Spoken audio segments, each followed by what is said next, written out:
Pretty good group for a July, middle of July. If you haven't already, please put your name and organization in the chat box. So let's go ahead and get started here this morning. I think some people are still jumping on, that's okay. So a fairly light agenda today. We actually have no agency presentation. So just a couple of reminders here. So action team reports, we're hoping to go to a new online format for next year. I've kind of been emailing everyone out, and then you guys will send those, email those back. So one of the things that I'm working on is going to an online format. This will be something that you can update regularly throughout the year. Hopefully this will be a lot easier for everyone to use rather than going back and forth. So we hope to have that probably built out maybe November. I think our last meeting for this year is in October. So we might have maybe a highlight in October at the next meeting. So please submit those action team reports to me. Those are important. Obviously, we give you the opportunity to go over those during this call, but it's nice to have those beforehand. The other new thing, last week I updated my entire coalition list. And what we're trying to do is make sure that we have it updated. A lot of people have changed jobs. We've had some retirements. We've had some turnover, people moving out of state. Typically, I get about 40 emails kicked back that say they're no longer there or they've moved on to a different position. So if you want to stay engaged, which you're on this call obviously today, but if you do know other individuals that want to participate or can't make it to the meetings, just have them send me an email with their name and whatever their preferred email is. That way we keep an updated list. I think we've got 285 names on that list, and we're probably on any given call, we probably have about 50 individuals. So I just want to make sure that we're keeping things updated and current. So I appreciate that. One other announcement here at Jackson County Health Department. Some of you may or may not know, but Bart Hagston, he was our administrator for 5 years. He's worked for the health department for over 20. So he's actually stepped down. He's taken a job at IDPH. And Paula Clark is actually acting as the interim administrator currently. So if you guys have been trying to reach Bart, Paula's trying to stay up to date with managing his email and doing her job. So just be patient. But if you've been trying to reach Bart, that's where he's transitioned to. And then, as I mentioned, October is our last meeting.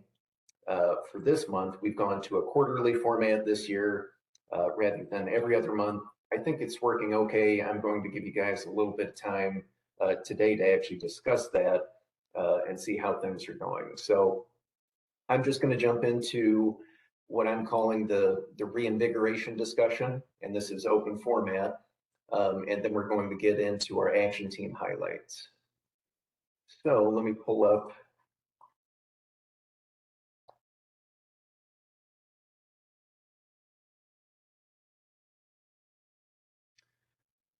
So in the chat box, there is a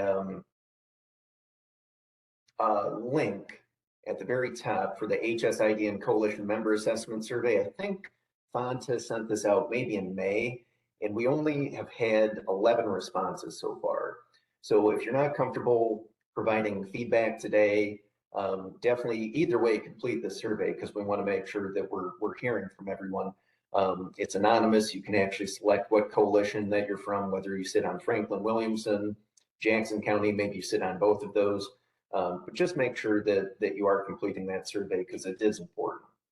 So for today's discussion, I just wanted to kind of go over some of the things that I've seen and give you guys the opportunity to maybe offer some input. So our vision, obviously, to be a catalyst for improving the health and overall quality of life within Jackson County. So to frame, I guess, today's conversation, I'm really looking at how can we best serve the community and also meet our vision. So some of the things that I've seen, some of these came directly from the survey results. Some of these are just my feelings and what I kind of see. So the strengths for this coalition. Obviously, we've got a great mission and vision, We've got a great framework. So I think this coalition and HSIDN has been around for 20 plus years. I think we're approaching 25 even. So we have a really good framework. Obviously, we have great partners. You guys are on the call today. You've been joining calls in previous years, and you've also been in meetings in previous years when we used to meet in person. And then also collaboration. Our health department works with a lot of other health departments. We work with community partners, the hospital, the university, nonprofits. We kind of work with everyone. So we have really good collaboration. Within that collaboration, we have really good information sharing. And then also we try and promote each other's community events, services that we offer. I think we've been doing a better job of that and really trying to promote each other's services, events, things like that. So those are kind of the strengths. Some of the weaknesses, and these are things that I've seen. So we've obviously had a lot of action team turnover, whether that's at the co-chair level or whether that's kind of at the team level. Individuals take jobs, they move out of state, they retire, but I've seen a lot of turnover. And then our membership participation, we're doing okay. It's probably less than what it had been in previous years. I think we used to have 65 individuals that used to attend. We're probably around the 40-ish mark. And that's okay. That might be some retirements, that might be some turnover. Some individuals might prefer to do things in person rather than over the web, which I certainly understand. And then as far as community reporting, I-plan reporting, I just don't get a lot of reports back. Maybe that's good that we've captured everything, but I don't get as much as I used to as far as getting feedback from you all on our action team reports and then also our I-plan reporting. And then also I mentioned the membership survey. I think Fonza put the link in the chat again, so please complete that. Like I said, I believe we only have 11 responses, and that's been since May. So we definitely need to improve that. All right, so for opportunities, again, these are some of my suggestions, maybe some things from survey information that I saw. Obviously, we can recruit new members. We're probably overdue to do some recruiting. We can change our meeting formats if we want to go back in person. I think that is somewhat of a challenge for individuals that might not have transportation or can't get away from work. This is more convenient. We're able to record these meetings. People can go back and watch it. But I do get occasionally calls, requests that we go back to in person. So I want to be fair to those folks. And then there might be an opportunity. I've talked to the steering committee before about this, about possibly consolidating action teams. We really haven't gone too deep into that realm, but that could be a possibility. And then also if we want to rotate meeting leaders, I'm kind of I look at myself for this coalition as the facilitator. It's really up to you all to tell me what you want, what you need. To make sure that we're kind of moving this coalition forward. And then again, if we want to do rotating locations, so we're not going to the same place. I think we used to do this at the Chamber of Commerce. I haven't been there. I don't know if they updated things. I really don't know. But we could look at doing rotating schedules, different places, just to give everyone kind of a different perspective. Some threats. These are primarily mine, these two. So the number of action teams, Jackson County has 11 officially for the coalition. We're probably, there's another 4 or 5 that have kind of sprung up. And for those of you that have been engaged, and maybe for some of you that are new, the purpose of the Delta Network and the Jackson County Healthy Communities Coalition was to try and limit the amount of community action groups that kept kind of resurging, and most of that's due to grant requirements. So we're trying to consolidate as much as we could, and this has been a good framework, but we are starting to see those kind of other action teams, maybe grant programming has come up. And there's easily 4 or 5 that I know that are out there that could easily fit within our framework. And some of that is, having those conversations with those groups, asking them if they want to join. Maybe they're not aware of us. So we need to consider that as well. So Jackson County has 11, and I just put the others to give you kind of a sense. So Franklin Williamson 6, Southern 7 has 6 action teams. Hamilton and Perry both have 4, and then Southeastern has 3. For some of those other groups, since I don't sit on those, I don't know how involved they are. I would definitely say that Jackson County probably has more things going on, and that's probably why we might have a little bit of action team issues. So I just wanted to point that out. And then obviously the biggest threat is continued turnover, and this could potentially fizzle out into the future. And I don't think we want to go that direction. So I want to open it up. Again, if you're not comfortable, complete the survey, and you can put your thoughts into that. But I really want to make sure that this is kind of an open conversation today, and I'm open to suggestions.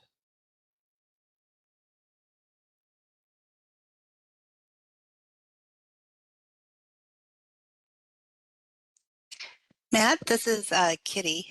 I'm muted. No, we can hear you, Kitty. Go ahead. Oh, okay. You mentioned consolidating or combining some of the action teams. What ideas do you have around that? And is there a list of action teams that you could share on the screen? Yeah, I can. We have those on the HSIDN website. I'll try and pull that up. So as far as consolidating, we're not making any decisions today, but I had kind of brought together a draft framework to the steering committee, which I'm not willing to share today, about how these action teams could potentially merge. So there is an opportunity there. I think somewhat of the concern is, as the action teams meet, if it's not relevant to that individual's job, when we merge these groups, they might fall off. So that was kind of the concern, that it might not be always a conversation that folks were hoping to have at a meeting. That is a concern. Now, I would say that's probably more on the co-chairs to make sure that everyone's having their voices heard during those meetings. And we actually did meet. Angie and Fonta had all the co-chairs from the Delta Network. I think that was a month ago, and just kind of a reminder of what we're trying to work on, what their responsibilities are, because we do have some fairly new co-chairs across the board. So I think that was very helpful for them to have that meeting.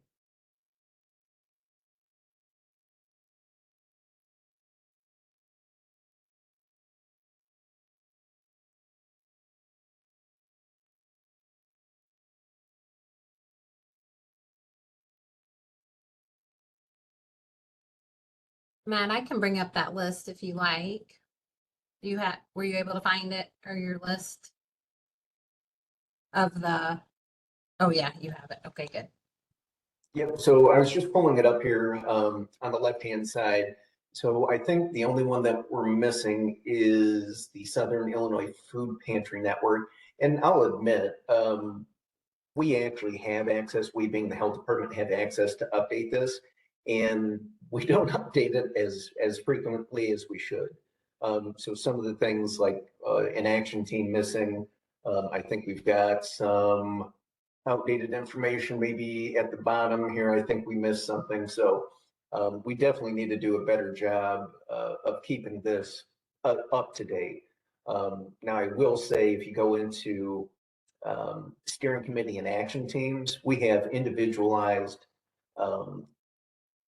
I guess, flyers or informational contacts. The issue there is that the co-chairs change so consistently that it's just really difficult to try and update those. So we might try and create some kind of a standardized format, so we actually don't have to update the co-chairs every single time somebody moves on. And sometimes that I get that information several months later. So that's the challenge.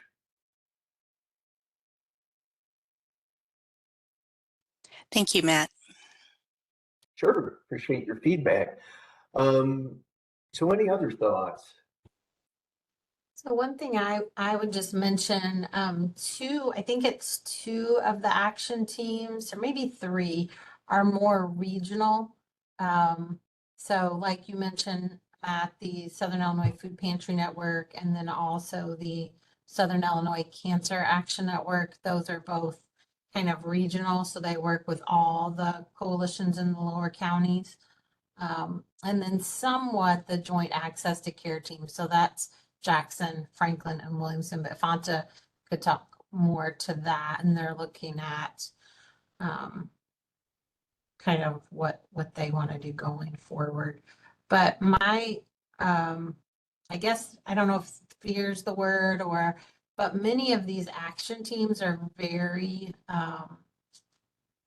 targeted in exactly what they're doing. So I'm not sure some of them would want to combine.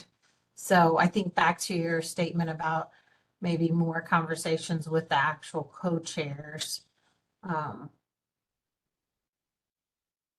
Sure, and I think that, that was kind of what the steering committee had echoed, was the apprehension that individuals might not be interested in having the conversations if we were to group these teams together. And I'm not saying that's something that needs to happen. I'm just more concerned about kind of the turnover that we're seeing.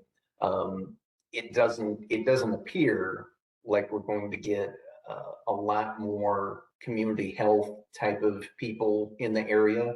And that might be okay, but we're probably at kind of the cap for the amount of folks that we're drawing from currently. Now we can go outside of that. We probably should, for other nonprofit organizations, people that we might consider from a public health standpoint, maybe kind of untraditional. But we definitely have an opportunity there to, I think, bolster our membership, and then also they might be interested in having other staff join action teams as well. So that's certainly an opportunity, and that shouldn't even be a conversation. We probably should start recruiting more.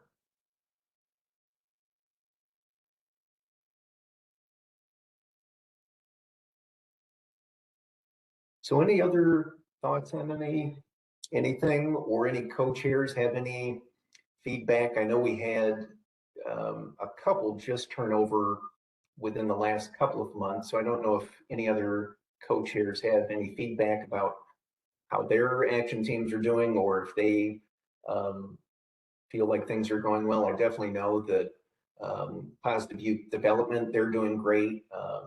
Sherry seems to have, everyone in order there. So we always try and highlight PYD whenever we can, because they have it figured out.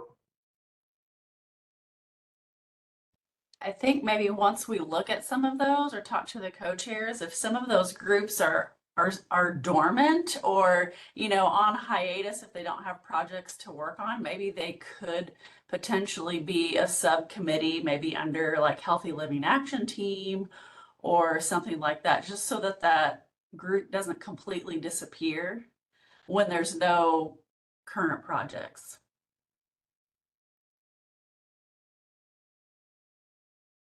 Okay, thanks, Sherry. Mm-hmm.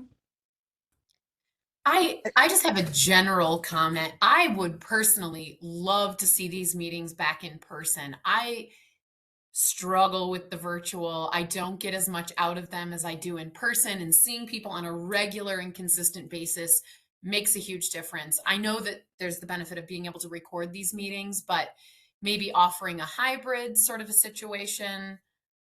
I don't know if that's even possible, because again, virtual just doesn't work for me. But you had mentioned earlier about you kind of facilitating, or if you wanted to switch. I like having the consistency of one facilitator. I think you do a great job at these meetings, and that's just what I think about that.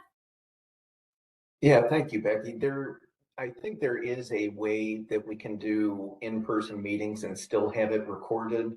I don't know what it's called. It's one of those cameras that kind of moves around the room when someone talks. It just becomes difficult with the audio. We can definitely try that. maybe into next year and see how it goes. I'm open to that. But I definitely think we have much better conversations in person. I would agree.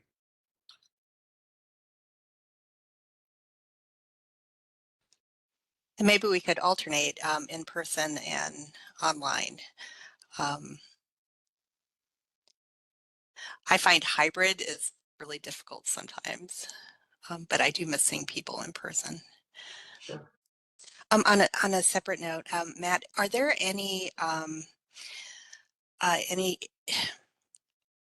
are there any of the committees that need co-chairs at this point, or are all those filled?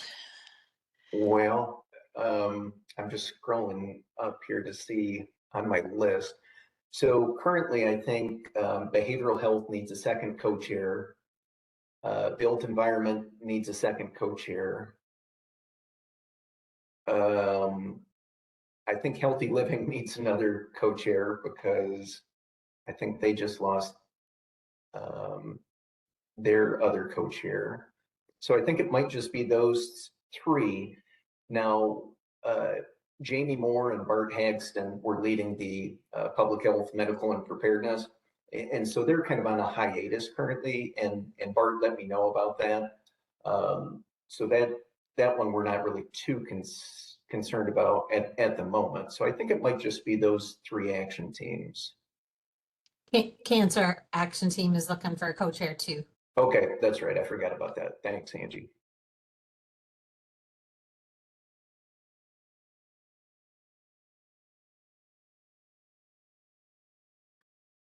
Okay, again, if you're not comfortable, please complete that survey regardless. Like I said, we're not making any decisions today, but I do like to get the feedback. It does sound like there's definitely some interest in, going in person or maybe in person and then hybrid. So we'll definitely look at that for next year. I guess the biggest question, so we used to meet every other month. I thought that was a little excessive. Is everyone comfortable with doing these quarterly, or is even quarterly too much? Do we want to do, I think if we only do twice a year, we really get disconnected. So is everyone comfortable with a quarterly format? I got one thumbs up.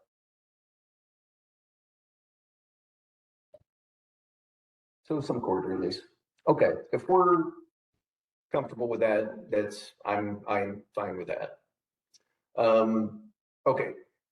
Any other comments before we move on here today?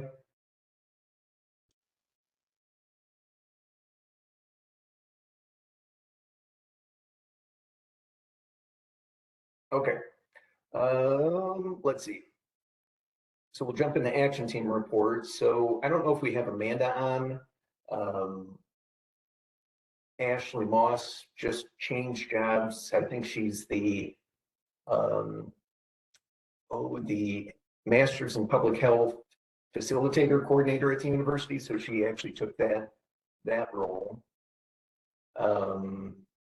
Social media, that we could look at that. I don't know. I think some of the action teams actually have their own social media. I know Healthy Living does. I don't know if PYD does. That could be something that we look at as well. I was just caught that in the chat. So do we have anyone on from behavioral health? I think our next meeting was scheduled for this afternoon, but I haven't heard of anything that might be kind of a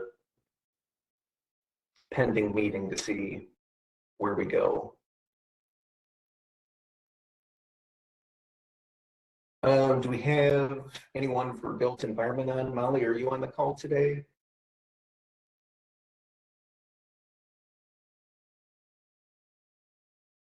I know they've had some changes at the city manager role.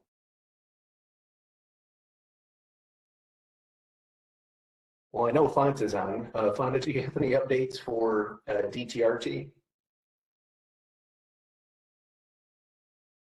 So I don't have anything additional, and neither did Debbie, aside from what we submitted here But just to highlight that we are continuing to offer the Live Well, Be Well program so that both chronic disease self-management and diabetes self-management. And we put the links here for any member that may be new to the group that's not familiar with what those programs are, for them to be able to check those sites out. But currently we have an upcoming DSMP class that's starting July 23rd, and it will go through August, and that will be held in Murfreesboro at the Jackson County Housing Authority. So the director there actually reached out, wanted to get something scheduled for the residents, and right now there's some residents and other members from the community. We have 12 registered, so I'm really looking forward to this class. And then on here, it does mention that we've talked a lot about the Diabetes Prevention Program, also known as DPP. So through SIH, we have offered 2 cohorts, and so between February of 23 to May of this year.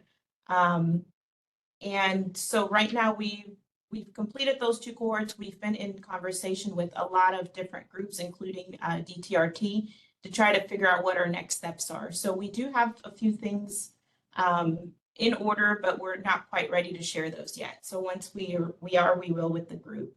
And just a reminder that Camp Beta registration is still open, so please continue to promote that. Do we know when that closes, Angie, by chance? I'm not sure if... I believe it's the first week of August. I think we Okay. have about 3 more weeks for people to get students registered. Okay, sounds good. Matt, if we can add that to this report, that would be great. Just the deadline of first week of August on that. Okay. I Thank will you. get that. Yeah, thank you.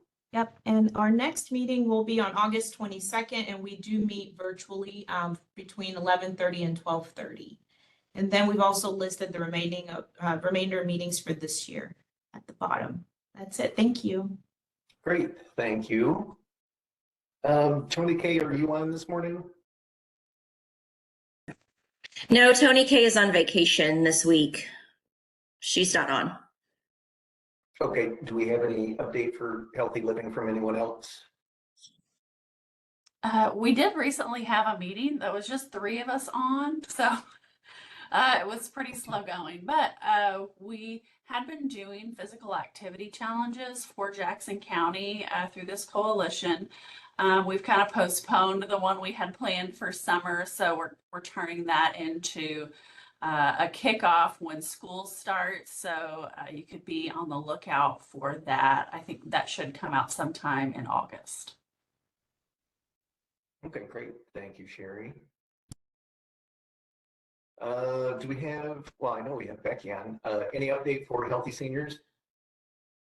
Yes, and I don't see them on there. I'm sorry. I sent them on July 11th. I'm not sure if I made your deadline to put them on this main list here, but our caregiver retreat is solidified. That's going to be November 1st from 10 to 2. This is an event that we put on every year for caregivers in the community. We just offer them a day of rejuvenation and networking and resources, and it's just a lot of fun. And so we have sponsorship opportunities out for that, and we're getting some great results. We're really excited. That's going to be at Cornerstone Church in Marion, again, Friday, November 1st from 10 to 2. So if you know any at-home unpaid caregivers, that is who we're looking for. We have some great speakers lined up and some wonderful breakout sessions already in place.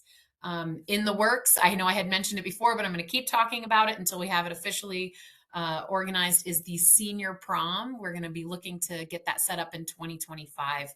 We are so excited. We have a meeting today, 3 o'clock, always the third Thursday at 3. Today we're meeting at the airport. Next month, if you're interested in joining, or you know anybody who's interested in joining Healthy Seniors Action Team, we do meet the third Thursday, 3 o'clock. Next month, we will be at Don Sol. So come hungry and enjoy some lunch while we talk about how we can better the lives of our seniors. Great, thank you, Becky. If you would send me those updates again, I do occasionally miss things, so I'll make sure I include them here. Let's see, so joint access to care. Fanta, do you have anything that you want to add? So we met about a month ago, and we continue to update, as it states here, are the resource guides and really doing brainstorming as an action team, what our next steps are in moving forward, and inviting new members to the team that may be missing at the table. Let's see. We are also assisting with the community resource directory and referral platform. So in that process and with the Find Help. So more to come as we figure out what our role is as an action team and being able to better support that process. So our next meeting will be on August 20th from 2 to 3, and we will be having that virtually. And attached to this is also our one-pager just explaining what our action team is. If anyone's interested in joining, please reach out to Alicia or myself. That's it. Thank you. Great. Thank you, Fanta. Sherry, any updates for PYD? All right, so this week we were able to meet in person to do some strategic planning. We took a look at our goals and set some objectives and looked at those action items for each of our members. So I'm working on compiling all the notes for that so we can review it. We had a great turnout for the summer reading kickoff at Carbondale Library. So that was the one that was a foam party with no foam guy, but everybody had fun anyway. We had the ice cream guy there. We had the mobile kitchen there. We had a lot of vendors and the kids still had fun. We do have an upcoming event in September. So I know previously I had mentioned us doing a Ren Fair, but that the planning for that has been postponed, and so we're focusing on something else for that coming month. So September 26th, we're going to be in that green space there by the Carbondale Public Library. So this event will include a performance by 1-2-3 Andres. So you can look them up on YouTube. They've got some great videos. So they are an educational musical group that will perform. We hope to have a dance group there, story time, vendors, and lots of fun stuff for that event. We don't have a flyer yet, but as soon as we get one, I'll make sure that gets sent out. We also worked on planning for the rest of the year. So we're looking at doing another event at an apple orchard in October, family reading night in November, and then we were possibly looking at doing a coat drive in December. So all that is in the works. Our next meeting is going to be August 20th at 1 p.m. and that will be a Zoom meeting. You can contact me if you'd like to attend. Lots going on. Thank you very much, Sherry. Yes. So we did talk about the medical preparedness group not currently meeting. Bart, I already mentioned, had transitioned, and we're still recruiting for our emergency preparedness coordinator role. So if you do know someone, that posting is on jchd.org. You can go there and apply. Let's see. So do we have Philip on this morning? Hi, Matt. Philip is not here, so I'll be speaking for the sexual assault Okay, great. today. So we have had a few events the last few months, and it involves sexual health talks and community engagements at different locations. A few of them have been with SIU School of Nursing, John A. Logan School of Nursing. One exciting one was the Summit of Hope held at Illinois Department of Corrections. We have also worked with Golden Rainbows of Illinois, and we did Pride Fest in June, and also last month we worked with SIU Family Medicine residents. As far as future stuff that we got going on, the action team is reviewing the Illinois State Board of Education FAQs regarding implementation and comprehensive health and safety and comprehensive sexual health and curriculum for the school.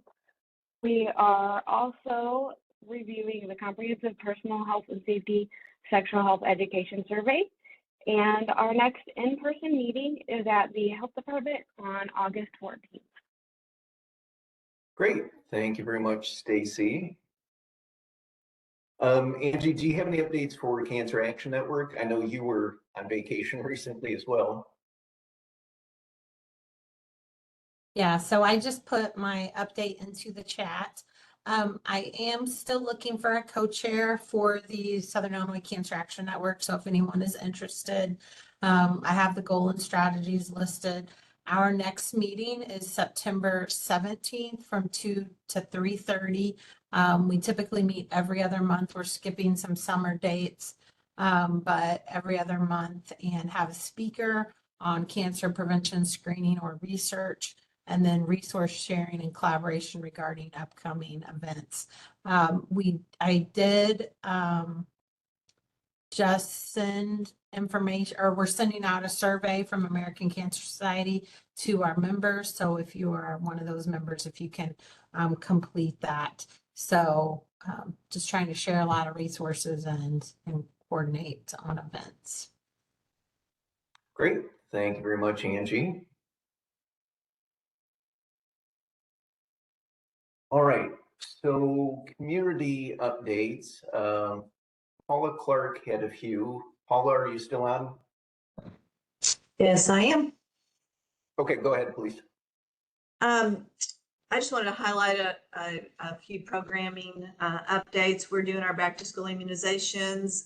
You can get online to make your appointment, and we are offering those every day, 8:30 to 5:30, and then late clinic on Tuesdays, which goes until 5:30. Tomorrow at U of I Extension, we'll have our another rain barrel sale. This is our second one, and the first one was really successful. I'm sure this one they'll go real quick too. They're $25 for Jackson County residents, and you can just go to U of I between the extension service between 12 and 5. There we'll take check or cash.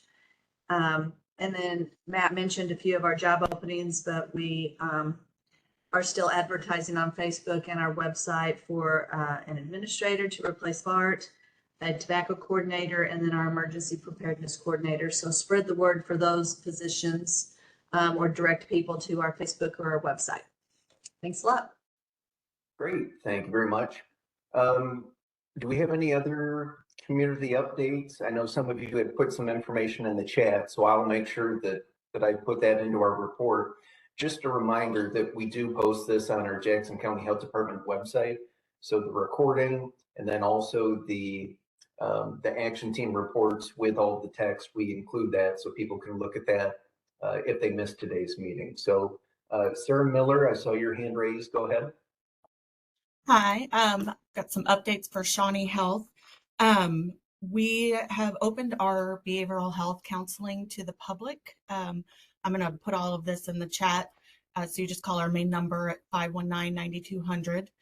August 4th through 10th is National Health Center Week. And on the 8th of that week, which is Thursday, we are having a community block party at our Lewis Lane campus from 4 to 7. And it's open to all. And then our Carbondale location's pharmacy is now open to all. You do not have to be a Shawnee patient to get your medications filled there. They also have some over-the-counter medications available and the ability to order additional over-the-counter medications if it's requested. Their hours are 8:30 to 5:30 Monday through Friday. They are looking at some Saturday hours down the road. And for that, you can call the same number, 519-9200. Great, thank you very much, Sarah.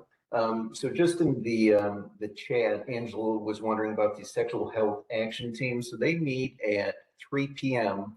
and that's in the back building here at Jackson County Health Department. And Stacy updated that in the chat as well. So any other updates? I see something's coming in the chat. Hi, yes, I have just one quick update.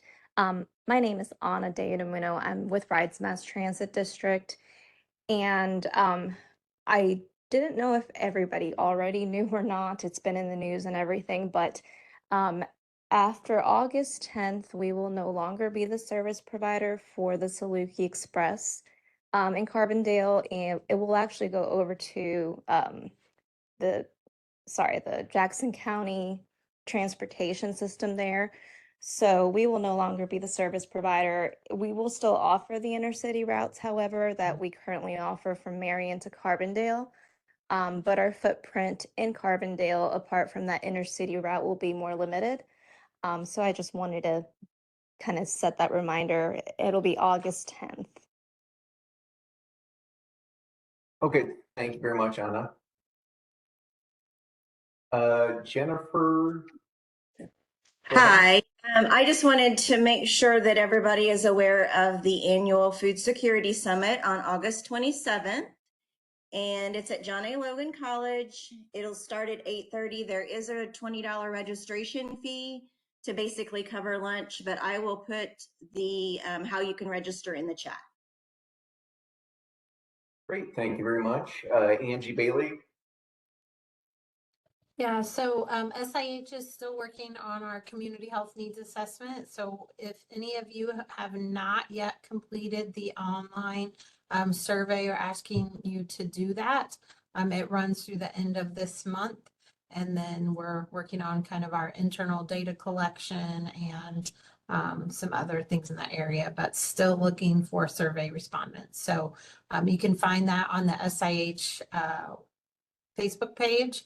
And then if you have any questions, or if even you would like paper copies to distribute some way, you can request that from Fanta or myself.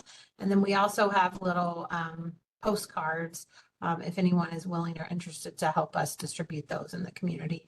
And Fanta did put the link to the survey on the SIH website into the chat as well. Thanks, Fanta. Yeah, thank you, Angie. For those of you that don't know, SIH and other nonprofit hospitals have to do this process every 3 years, which is similar to the Jackson County Health Department I-Plan that we've done. We only have to do it every 5 years. So that's probably a definite advantage for the health department here, that we only have to do it every 5 years. Any other updates for today? I don't know. I don't think Mary Jarvis is on. Sherry, you may be able to add to this, but the Baby's Best Start Fair, I know Fonza has been putting information in the Friday HSID and updates. So hopefully everyone on this call is receiving those. And just as a reminder, you can submit information to Fonza to include, but that is coming up. And Sherry, is it? It's Saturday, August 3rd at the Carbondale Civic Center. It's from 1 to 3 p.m.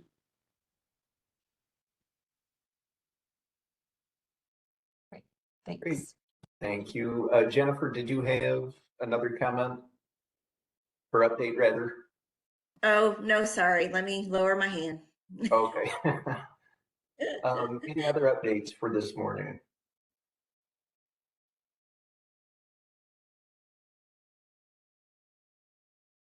Going once, twice?